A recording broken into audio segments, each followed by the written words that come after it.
here on Chatham Island to do some extreme science. We're taking science to young school kids in the schools on Chatham Islands.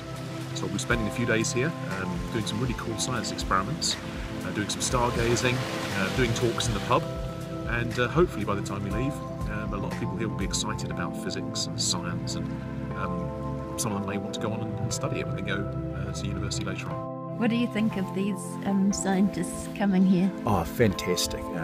It really is a great opportunity for the children to see something different.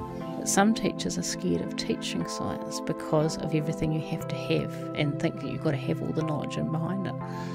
Yeah, there's just not enough science, there's just not enough love of it, and there's not enough of the adventure and passion in it.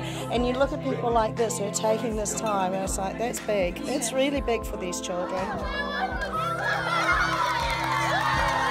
Just these kids they don't get to go on trips to universities and do experiments and see things blow up.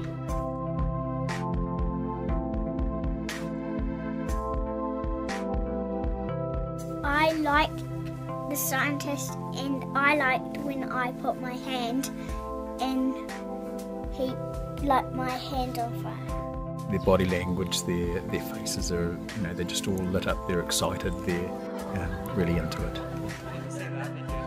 What do you think of these scientists coming to visit? That's cool. I really like that. I wish we could get that more often. I actually want to study physics when I go to high school. These children are really outdoorsy,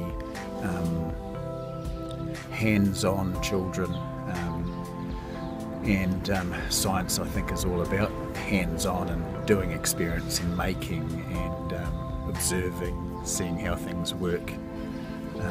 And it really suits these children. They get really excited, and I like how much they want to participate and be involved.